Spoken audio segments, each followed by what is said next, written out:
Les vraies voix sur Sud Radio en ce 24 décembre 2021. On évidemment continue d'égrener les sujets. On parlait un instant de ces mesures, de cette absence de mesures finalement sanitaires pour les établissements religieux. On évoque maintenant un cas difficile, forcément, la politique. Et Zemmour va-t-il être dépassé par la violence d'une partie de ses électeurs? On va en parler dans un instant sur Sud Radio. Le sondage est d'ores et déjà disponible sur la page Twitter Sud Radio. D'ailleurs, vous avez voté pour l'instant non à 80%. Vous n'imaginez pas ça. Et ça nous a un petit peu inspiré, les Inconnus. Écoutez. Cette musique incroyable des Inconnus. Je connaissais pas ce morceau des Inconnus. Vous connaissiez, vous? Florent Brunel. C'est Florent Brunel, en fait. Oui, et c'est Bernard Campan, évidemment, qui chante. C'est vrai que c'est absolument génial. Le clip est fantastique. Hyper drôle. Faut que j'aille chercher ça sur YouTube. C'est absolument génial. Et voilà, on évoquait Éric Zemmour parce qu'on se posait cette question, va-t-il être dépassé par la violence d'une partie de ses électeurs? Pourquoi on se pose cette question aujourd'hui? Parce qu'il y a encore eu du nouveau sur cette partie agressive d'une partie, évidemment, je répète bien, une partie de ses électeurs. Ça avait commencé avec ces violences inouïes au meeting de Villepinte, la dissolution du mouvement Les Zouaves, qui avait d'ailleurs participé à ce meeting. Il y avait eu ensuite des sympathisants zémouriens qui s'étaient pris à d'autres acteurs politiques. On se rappelle de Sandrine Rousseau, c'était il y a quelques jours, qui a porté plainte après que la façade et la porte d'entrée de son logement privé, personnel, ait été dégradé dans la nuit de mardi à mercredi cette semaine par des autocollants à l'affiche du candidat d'extrême droite Éric Zemmour. Autocollants on va dire appliqué de façon quand même très brutale sur la porte de l'habitation de Sandrine Rousseau. Elle avait d'ailleurs déclaré sur France Info: notre démocratie est en train de vaciller sous la violence et l'intimidation de la part de l'extrême droite. Éric Zemmour est porteur de violence en lui-même. Nous l'avons vu dans son meeting. Sa candidature est porteuse d'une forme de violence et se rallie à sa candidature des groupes et des groupuscules qui sont eux-mêmes violents. C'était hier le tour d'ailleurs de Marine Le Pen. Je ne sais pas si vous avez vu passer cette information du côté de la Celle-Saint-Cloud où elle réside, qui aurait aussi subi des attaques de la part d'électeurs d'Éric Zemmour. L'entourage de la candidate qui a indiqué que Marine Le Pen a déposé plainte contre X car des injures et des dégradations de véhicules ont été commises devant sa porte. Il se trouve d'ailleurs qu'au milieu des injures, il y avait des inscriptions pro-Zemmour, mais sa plainte ne vise personne, dit-elle. Son entourage qui évoque notamment des tags sur sa maison et son jardin sur un mur qui relie les deux. Est-ce qu'aujourd'hui, Éric Zemmour, on peut l'imaginer perdre le contrôle de ses électeurs? Est-ce qu'il va être dépassé par la violence d'une partie de ses électeurs? On en parle avec Luc Gras, politologue. Bonsoir Luc. Bonsoir. Bonsoir monsieur. Joyeux Noël avant tout. Luc. Bonsoir. Joyeux Noël. Est-ce que Éric Zemmour va être dépassé par la violence d'une partie de ses électeurs? Vous savez, Éric Zemmour n'est pas différent des autres candidats, c'est-à-dire que personne ne peut empêcher deux, trois idiots d'agir en dehors de toutes les règles et principes démocratiques de base, qui sont ceux de s'écouter, de dialoguer, d'accepter la différence dans l'expression. Donc Éric Zemmour n'est pas différent des autres à ce niveau-là. Est-ce qu'il est peut-être plus embêté que les autres par ce genre de violence-là? Parce que c'est un coup politique, entre guillemets. René Chiche, ça peut quand même porter atteinte à une candidature.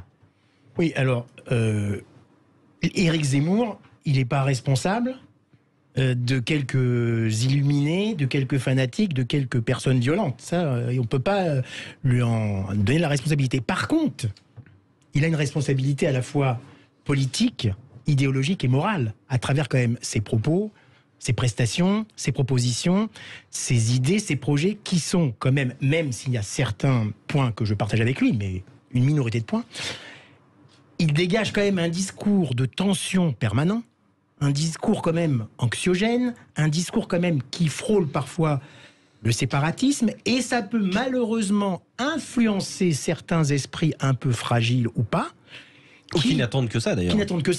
Moi j'en ai côtoyé certains, qui considèrent Zemmour non pas comme un leader politique, mais comme un véritable gourou, c'est-à-dire qui suivent au pied de la lettre ce qu'il dit, sans vraiment comprendre ce qu'il dit toujours d'ailleurs. Donc je trouve que là, il a une responsabilité. Maintenant, on ne peut pas lui imputer la violence de certaines personnes. Et je ne pense pas que ça va l'empêcher d'être candidat. De toute façon, c'est pas parce qu'il y a quelques énergumènes illuminés qui vont empêcher Zemmour d'être candidat, si c'est la question que vous posez. Lucas Ricrief. Ouais, moi je considère qu'aujourd'hui ce qui se passe en France est aussi vrai à l'extrême gauche qu'à la droite de Zemmour. Et je ne vais pas dire l'extrême droite de Zemmour, parce que je pense que l'extrême droite est un peu dépassée par ce genre de phénomène. Il ne faut pas caricaturer. À 62 ans, j'ai connu des campagnes politiques où effectivement il y avait des gens de gauche qui s'invitaient à des meetings, qui foutaient le boxon. Ça soulevait pas d'indignation, d'accord? C'était considéré comme une normalité. Et je crois qu'il ne faut pas donner à l'homme politique qui porte des valeurs démocratiques, parce que nous sommes en démocratie, donc ce sont ces valeurs qui sont les siennes, et loin s'en faut, en tout cas loin de ma pensée de défendre Zemmour et ses idées, hein, mais c'est pas du tout ce que je veux dire. Mais je pense que dans une démocratie, on a le droit de pouvoir s'exprimer librement. Et lorsqu'il y a un débat à Villepinte, non mais ce que je veux dire, c'est lorsqu'il y a effectivement un débat à Villepinte, un meeting qui est organisé, qu'on a une gauche qui s'invite, qui veut venir effectivement prôner un discours antiraciste, etc. Je peux l'entendre, mais on le fait différemment, on ne vient pas dans un meeting. Et c'est la même chose pour les aficionados de Zemmour. On ne va pas empêcher la démocratie de s'exprimer à travers du collage, de l'intimidation, etc. Donc moi, je condamne de manière systématique tous ces actes-là, qui sont pour moi antidémocratiques, au même titre que je condamne un certain nombre de politiciens qui réprouvent ou qui mettent l'index dans le mauvais sens sur tel ou tel autre candidat. Voilà. La démocratie, c'est la liberté d'expression, c'est la liberté des idées. On peut débattre, on peut ne pas être d'accord, mais en aucun cas, on doit haranguer une foule, on doit inciter à la violence et on doit prôner une violence qui s'applique telle qu'elle est aujourd'hui, au même titre que égorger quelqu'un au nom de l'islam, c'est quelque chose qui est scandaleux. Voilà. Donc, je prendrai une mesure relativement un peu différente, peut-être celle de René, c'est de dire, il n'est pas responsable de toute façon de ses ouailles, mais en tout état de cause, il faut que la démocratie puisse s'appliquer et que ce type-là, il puisse s'exprimer. Je ne conteste pas le droit d'expression d'Éric Zemmour.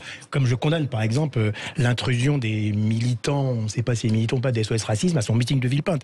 Non, ce que je veux dire, c'est que pour n'importe quel discours politique, lorsqu'on a un discours quand même qui est un discours quand même, le discours de Zemmour, il est quand même un discours quand même très particulier. C'est pas un discours.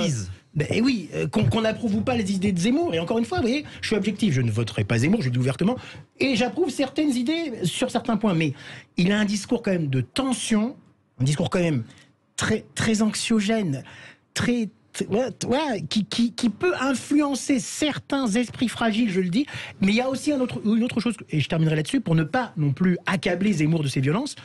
Il y a aussi peut-être dans ces histoires dont vous parlez, peut-être aussi une histoire aussi peut-être de manipulation. On ne sait pas si ce sont vraiment des militants de Zemmour qui, vous voyez, il y a aussi des histoires de manipulation dans ce genre de choses. C'est pour ça que d'ailleurs j'utilisais le conditionnel. Voilà. Et d'ailleurs que Marine Le Pen n'a pas attaqué Zemmour, n'a pas voulu mentionner. Et dernière chose, je termine. Après, je termine, c'est qu'il y a quand même autour de la galaxie Zemmour, quand même certains groupuscules, certains quand même... Les zouaves notamment. Voilà, qui sont quand même très... recommandables, on peut le dire. Voilà, exactement. Mais très loin de l'être. Juste une petite chose, si tu me permets. Est-ce que, justement, avec travers le phénomène Zemmour, on n'a pas atteint les limites du politiquement correct? Parce que jusqu'à présent... C'est exactement ça. Voilà. Je crois qu'aujourd'hui, il faut mettre vraiment le doigt là-dessus, c'est que tous les hommes politiques jusqu'à présent faisaient un discours qui était linéaire, sans vague, modéré, effectivement, voilà, du politiquement correct.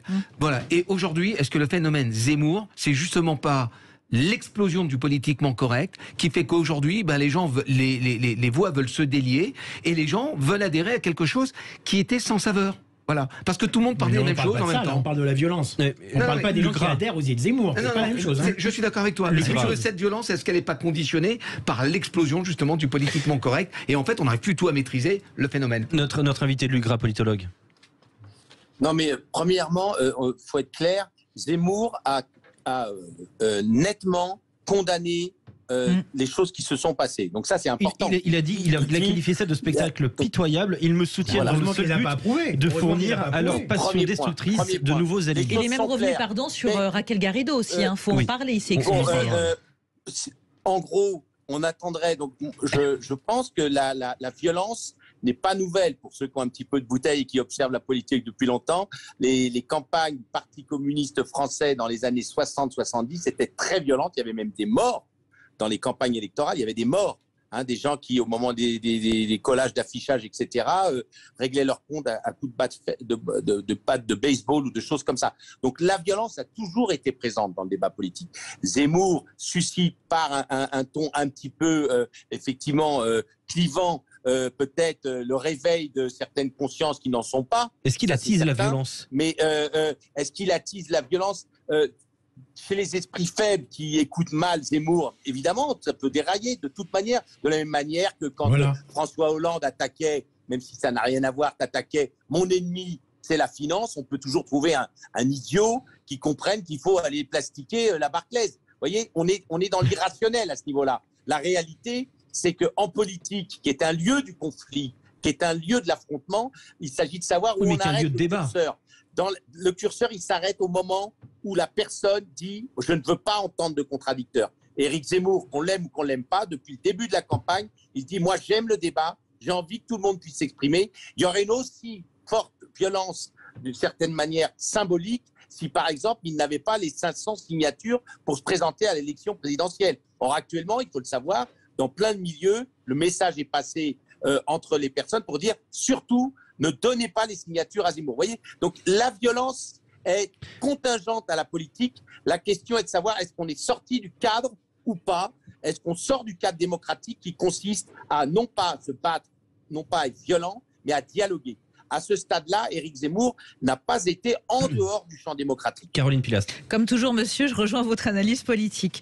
Oui, de toute manière, la violence verbale et physique est condamnable, quelle qu'elle soit, et c'est toujours l'argument et la réponse des lâches et des faibles. Ça, je suis très claire là-dessus aussi.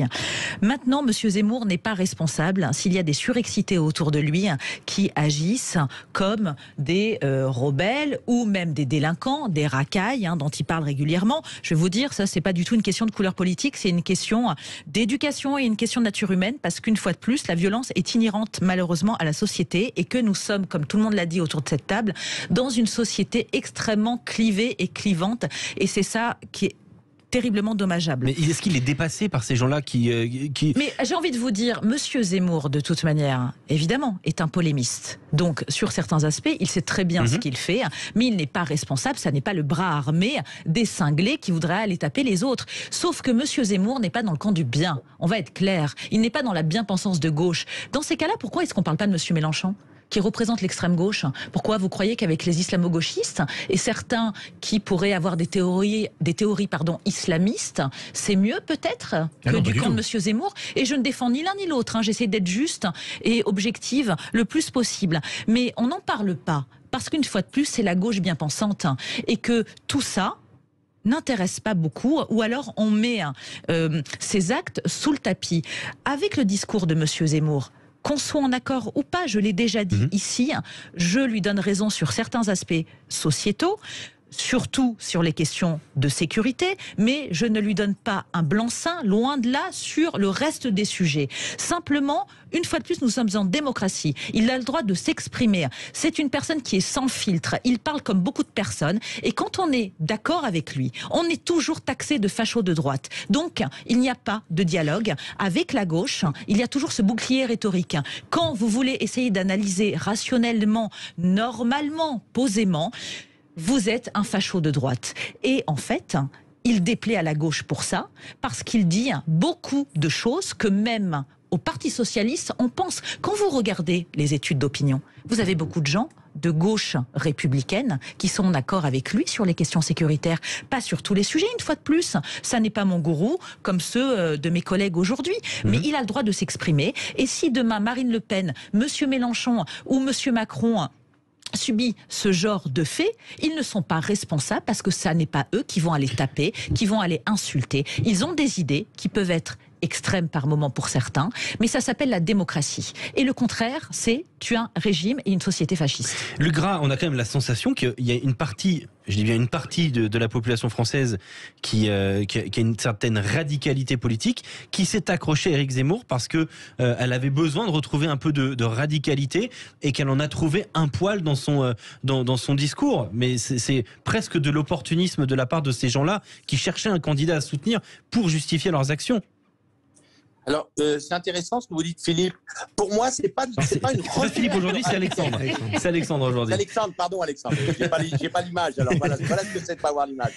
Le poids des mots, le choc des photos. Pardon. Vous voyez, c'est pas sans publicité. Vous voyez, il y a une question qui est intéressante sous cette idée de recherche de radicalité. À mon sens, les études le montrent, les gens sont pas dans l'extrémisme. Il n'y a pas en France 40% ou 30% de gens d'extrême droite, plus ceux qui achètent Mélenchon, et en gros, allez hop, 50%, là maintenant je suis à l'écran, donc 50% de gens qui seraient d'extrême, dans la radicalité. Non, par contre, il y a un profond sentiment de ras-le-bol. Il y a des explications scientifiques sur ce ras-le-bol. En gros, il y avait un système qui était très sclérosé dans les années 2000, on va dire. Et puis, entre les partis qui se renvoyaient l'ascenseur, vous savez, que ça change, que ce soit de droite ou de gauche, toutes les études d'opinion montraient que les gens avaient le sentiment que ça ne changeait rien. Et donc, il y a eu cette recherche, donc d'abord chez Madame Le Pen, puis après, quand Emmanuel Macron est arrivé, il a semblé dépoussiérer un peu tout ça. Donc, Emmanuel Macron. Et puis aujourd'hui, celui qui incarne le grand balayage du système, ça semble être pour partie. Il y a quand même que 13% des gens qui votent pour Zemmour actuellement à l'élection présidentielle dans les sondages, mais c'est vrai qu'il incarne non pas forcément la radicalité, mais le ras-le-bol. Ras-le-bol qu'on a vu aussi s'exprimer au moment des Gilets jaunes. Luc-Éric Krief. Ouais, moi c'est marrant, j'utiliserai pas le terme effectivement radicalité. Je pense que en politique, on peut utiliser des mots simples pour exprimer des idées simples. Voilà. Et je crois que les Français aujourd'hui, ils ont besoin dans des discours simples qui touchent directement sur les problématiques qu'ont les Français aujourd'hui. Aujourd'hui, les problématiques, c'est quoi? On a parlé effectivement de problématiques de sécurité, on a parlé de problématiques d'emploi, on a parlé d'éducation, des problématiques d'éducation. Il faut mettre des mots simples derrière des sujets qui concernent l'ensemble des Français. Et quand on met ces mots-là derrière, on est tout de suite taxé de radicalité ou d'extrémisme. Je pense qu'à mon avis, on va un petit peu trop loin, et je reprendrai ce que disait tout à l'heure Caroline, c'est une gauche bien pensante qui aujourd'hui s'offusque de pas avoir utilisé les bons mots à un moment donné et laisser les problèmes dériver. Il y a aujourd'hui la volonté au niveau des électeurs français, cette volonté de voir les choses changer. Et pour que les choses changent, je crois qu'il faut utiliser les bons mots et mettre le doigt là où ça peut faire mal. Alors après, et je rejoins tout le monde, on est tous d'accord autour de la table pour dire Éric Zemmour n'est pas responsable des gens qui ont un comportement émotionnel disproportionné. Mais effectivement, d'ailleurs c'est ce qu'il dit, je condamne par avance tout ce que vous ferez en mon nom, parce que ça risque de continuer quand même. Est-ce que, juste politiquement, Luc Gras, sur sa façon de mener l'élection présidentielle, est-ce que ça peut lui coûter cher? Est-ce que ça peut être utilisé par ses adversaires, ses opposants à l'élection? Je ne crois pas. Je pense que Éric Zemmour, Caroline Fias n'est pas d'accord. Encore une fois. Je suis pas d'accord avec vous, Luc. On essaye. Oui, d'accord. Voilà, ça arrive. Tout arrive. Si vous voulez, Éric Zemmour, il mène, d'un point de vue de l'observateur, une campagne assez performante. Pourquoi? Parce qu'en politique, il faut toujours mener le jeu. C'est comme dans certains jeux de cartes. Il faut mener le jeu. Or, il est sorti sur son obsession de l'immigration, du grand remplacement, etc., etc. Il faut maintenant qu'il enchaîne. Et c'est quelqu'un qui est très bon en communication. Et il sait amener, il a une sorte de storytelling qui est déjà prévu à l'avance pour l'élection présidentielle jusqu'au mois d'avril. Et là, c'est vrai qu'il dépose à chaque fois un petit caillou blanc, un peu comme, vous savez, le petit chaperon rouge. J'arrêterai là la métaphore. Mais en réalité, ces violences, regardez, Madame Le Pen, on l'a taxée dans les années 2019-2020. Elle avait été prise en photo avec des néo-nazis. Ça n'a pas bougé un centième des votes pour elle. Donc en politique, ces choses-là, évidemment que la conscience populaire sait très bien que c'est pas de la faute de Zemmour si deux idiots, puisqu'on les appelle ainsi, si deux ou trois idiots sont sortis du bois pour faire ça. On pourrait même aller jusqu'à dire est-ce qu'ils sont pas instrumentalisés à leur tour. Donc vous voyez, c'est pas ça l'important. Il y aura une enquête. Il y aura une enquête, voilà, et on le saura. L'essentiel, c'est qui, dans cette élection présidentielle, a la capacité à mettre les débats qui rejoignent, comme c'était bien dit avant, les Français dans leur vie quotidienne et dans leurs préoccupations quotidiennes sur la table. Pour l'instant, dans ce champ-là, Éric Zemmour fait un peu office d'animateur. Il le sait parce que c'est un communicant. Maintenant, rien n'interdit aux autres d'amener les sujets sur la table à leur tour. Mais je dirais que dans une campagne électorale qui dure sur 6 mois, ce dont on parle ce soir sera complètement oublié au mois d'avril, sauf si évidemment ça prend une ampleur qui est bien plus supérieure à celle qu'on a jusqu'à présent. Merci beaucoup Luc Gras. C'était passionnant cette discussion autour d'Éric Zemmour. Va-t-il être dépassé par la violence d'une partie de ses électeurs? Vous votez non à 80%. D'ailleurs, c'est un sujet qui vous a, semble-t-il, mobilisé. Près de 600 votes sur la page Twitter Sud Radio. Voilà, merci beaucoup d'avoir été avec nous et joyeux Noël, Luc Gras. Joyeux Noël. Joyeux Noël à tous.